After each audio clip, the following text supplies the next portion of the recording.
If you want to see a college football program that's on a roll, look no further than Eugene, the only undefeated football program in the country. And coming off a banner National Signing Day, we got Spencer McLaughlin here from Locked On Ducks, Locked On College Football, to help us break it all down. Spencer, how you doing? Well, you said Locked On Ducks, meaning I'm an Oregon guy, so good times. You're doing Good okay. times. You're doing okay. Number one, 12-0, the only team in the country. And sure, people can criticize and say, oh, they looked awful at Wisconsin, or Ohio State needed one more second. Undefeated's undefeated, and largely high on game control and dominance the last 10 or 11 games. Yeah, I think they've certainly had their ups and downs, but anyone who looks at a poor performance first for an undefeated season says, well, they should have, well, this could have happened, just doesn't remember past undefeated seasons. There is no team, not a single team, that goes undefeated and every single game you win by 10 to 20 points. It doesn't happen. The closest thing actually to that happening was Indiana this year, because they are 11-1, but every other win is except for one against Michigan. So even then, like you just can't play your best football every week. You got to be able to find a way to win when you haven't got your A game, and they did that against Idaho, oddly enough, to begin the season. People were looking around going, oh, what's going on? They didn't have their best day against Boise State, found a way to win. They didn't have their best day against Wisconsin. That was their 8th consecutive game. Wisconsin was at home off a bye. That's the way it looked in the trenches to me.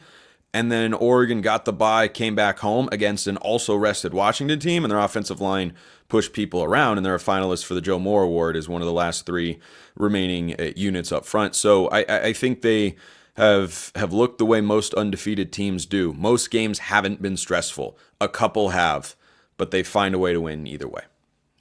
I've done the homework on this. 1995 Nebraska is the closest team that I can find, the most recent team that has gone unscathed in a season and not been challenged by anyone. So it just doesn't happen.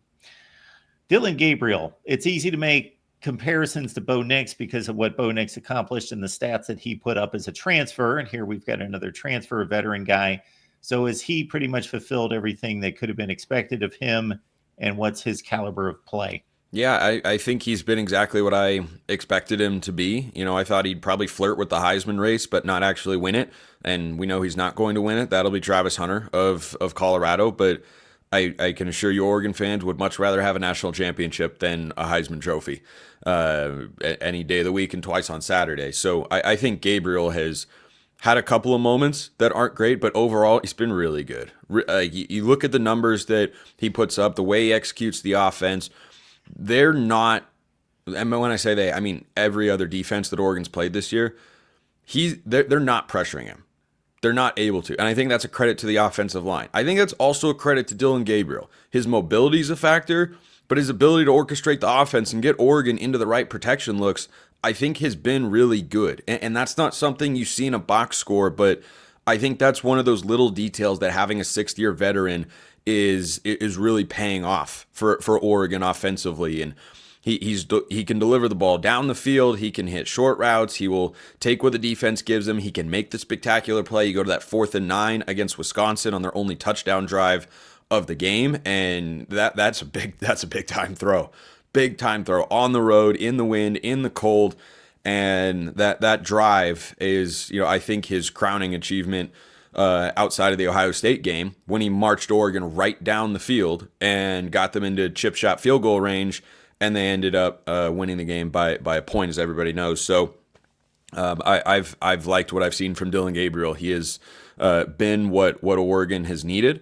Now, the one drawback for him is that he's thrown red zone interceptions, and it has been costly. Now, Oregon's been able to overcome that, but if he doesn't throw what was entirely his fault on a pick against Wisconsin, Oregon probably goes up 10-0, and that game plays out very differently.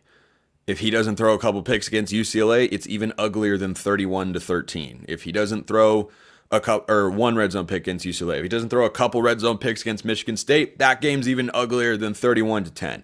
So that's the one thing that I think gives some Oregon fans pause, and justifiably so. He leads FBS in red zone interceptions, but that's about the only bad thing you can say about Dillon Gabriel to this point, because he's shown the whole repertoire. accurate, consistent, will use his legs when he needs to. He's been very timely with that. So I think he's playing at a level good enough to win Oregon a national championship. Appreciate you being here at the Voice of College Football, everyone. Please like and subscribe. Check out Spencer's work. There you see it right there. Locked On Ducks, Locked On College Football. Spencer does a phenomenal job there. Penn State, of course, people wanted to see the Ohio State rematch. Buckeyes couldn't get it done. Maybe we'll see that in the playoffs. Penn State, Oregon. I still cannot believe they lost that game. I don't even say that as like an effort to troll Ohio State fans. I cannot believe Ryan Day lost that football game. It was an atrocious coaching day by he and Chip Kelly, no question about that. It was the worst coaching day of Ryan Day's life. That is the worst coaching performance he has ever put on. There is no reason that Michigan team should be able to go into Columbus and win the football game. I did not predict that outcome. However, I did lay out a game plan that looks very similar to what we saw. You know, defensive tackles dominating, Ryan Day coaching scared, punting advantage, place kicking advantage, et cetera, et cetera. It looked like a game from 1975 in the second half where it was just played on one end of the field and Ohio State could never flip the field. And they just got stuck. Yeah.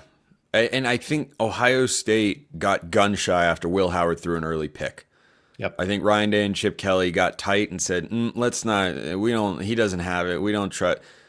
And I watched them go into Autzen and carve up Oregon's defense with those wide receivers, and that they couldn't find that same sort of game plan was mind-boggling to me. Absolutely but they just were so determined to run the ball. It felt like they were trying to make a statement rather than just win the game. Who cares about a statement, how it looks, play style, or anything? Win the game. If you turn that into a track meet, they can't stop you. But there were no shots down the field to Jeremiah Smith. There were no deep crossing routes to Emeka Ibuka. I just cannot fathom how that played out. You and millions of others. Yeah. Absolutely. So, that's the game everybody wanted to see. We get Penn State, and the easy separation to make between these two teams is Oregon's explosive on offense. Penn State is not.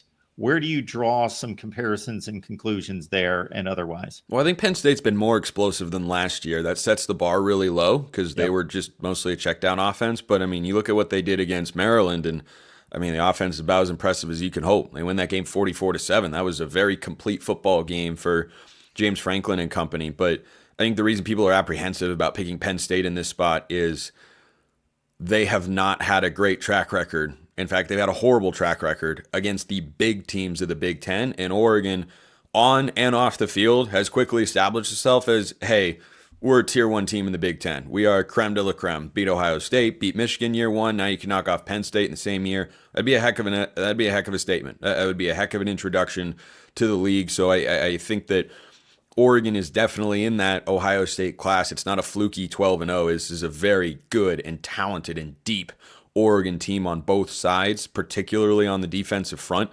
And I think that's where this game gets won, is in the trenches. And I think Penn State absolutely has a chance to win. That's not a 3.5-point spread by accident. It's a game that I don't think has a ton of points. I think Oregon wins 27-17. But, Penn State, they have not looked great at times, but they have looked great at other times. And it's not as if they were miles away against Ohio State this year or Michigan last year. Like, they lose the game. They keep finding ways to lose close games, but they're not getting blown out. It's not, Indiana this year where they're beating the crap out of everybody who stinks in the Big Ten and then they play a good team and they lose by 20. No, that's not what Penn State is. They are a better team than that. And I think this is going to be a physical, hard-nosed football game. I think the team that wins the rushing battle probably ends up winning. That's how these high-profile Big Ten matchups have tended to go.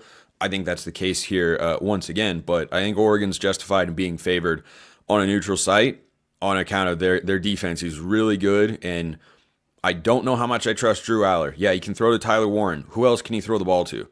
Their number 2 receivers questionable going into this game, so I think that's the question mark for Penn State is, are they able to move the ball with those explosive plays? But do I think Oregon has a roster advantage? Yeah. Do I think it's the Grand Canyon? No, I do not.